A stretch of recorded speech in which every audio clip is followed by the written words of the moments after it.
Hello guys, welcome to viral news. Guys, Chahat का एक move और घर में खलबली मची हुई है। जी हाँ, क्या हुआ है बताते हैं पूरी बात। देखिए, चाहत एक बार सारा से बात क्या करने आ गई, सारा घर बहस का मुद्दा बन गया। मतलब सारे घर वाले बहस करने लगे और ये टॉपिक बहस का मुद्दा बन गया।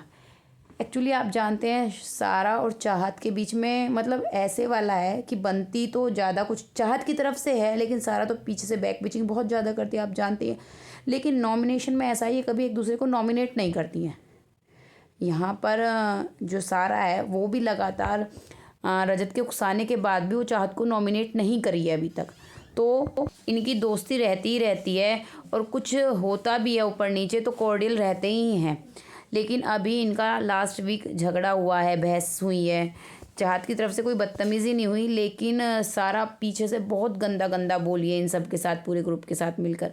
लेकिन यहाँ पे होता क्या है, सारा की भी अपने ग्रुप से बननी बहुत कम हो गई, बंद हो गई है मतलब। क्योंकि इसका झगड़ा रहता है उससे, यामिनी से, और वो सारे कशिश और ईडन यामिनी का साथ देते हैं, तो ये वहाँ ग्रुप में भी कम बैठती है। तो ये यहाँ अकेली बैठी थी बेड पे। तो चाहत यहाँ से निकल के जा रही थी तो चाहत इसके पास आ गई, फिर यामिनी भी आ गई, क्योंकि यामिनी तो नॉमिनेशन के बाद कल आई थी चाहत के पास बात करने के लिए, सॉर्ट आउट करने के लिए। लेकिन चाहत ने मना कर दिया था। दिग्विजय ने भी समझाया था कि कर ले, कोई नहीं है, तुम्हारा खाने को लेके ही तो झगड़ा वगड़ा हुआ था, कोई बात नहीं। लेकिन चाहत ने मना कर दिया कि जो एक ब्लैंकेट के लिए या एक आलू के लिए मेरे से झगड़ा कर सकती है, मेरे को उससे कोई दोस्ती वोस्ती नहीं रखनी है। फिर उसके बाद होता क्या है, तो यहाँ पे यामिनी और ईडन भी आ जाते हैं। फिर ये लोग ना हंस हंस के मस्ती मजाक करने लगते हैं, सारा भी करने लगती है ये सब।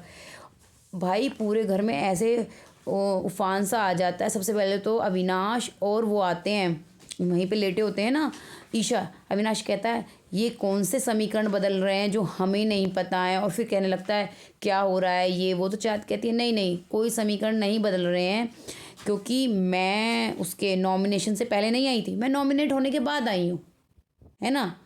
और यामिनी भी कहती है कि नहीं नहीं, नॉमिनेशन से पहले हमने समीकरण नहीं बदले हैं, नॉमिनेशन के बाद हाँ हम बैठ के बात कर रहे हैं। तो इनका मस्ती मजाक चल रहा होता है। लेकिन ये यहाँ बात कर रही होती है ना, उधर करण ग्रुप में भी झटका लगता है। जी हाँ, वो वहाँ पे शिल्पा होती है और पता नहीं कौन होता है, वहाँ पे भी वो मतलब ये चीज़ें हाईलाइट होती हैं कि वहाँ बैठ के बातें हो रही हैं। फिर रजत आता है तो रजत को वो कहती है यामिनी देखो यहाँ क्या हो रहा है। तो रजत तो मतलब एक तरह से ऐसा दिखाता है जैसे उसे कोई फ़र्क नहीं पड़ रहा, वो इग्नोर सा करके चला जाता है। फ़र्क तो उसको पड़ रहा है, क्योंकि थोड़ी देर पहले ही कुछ चाहत के बारे में ही बात कर रहा होता है इन सब से। लेकिन इन सब के सामने ऐसे करके जाता है जैसे उसे कुछ फ़र्क ही नहीं पड़ा, करो ना करो। तो चाहत कहती है नहीं नहीं, वो ऐसे ही दिखाएगा कि उसको कोई फ़र्क नहीं पड़ रहा। चाहत को पता है कि उसको फ़र्क पड़ रहा है, लेकिन दिखाएगा ऐसा कि उसको फ़र्क नहीं पड़ रहा है। ठीक है गाइज, झगड़े वगड़े चलते रहते हैं कि यहाँ सभी घर में ऐसे हैं कि आज इस हफ्ते झगड़ा हुआ, कल अच्छे दोस्त हैं। हर हफ्ते यहाँ समीकरण सबके बदलते हैं। लेकिन पीछे से इतना गंदा बोलना ना करेक्टर के बारे में किसी के में, कि दिग्विजय और इसे साथ में देखकर, क्योंकि ईडन को प्रॉब्लम होती है।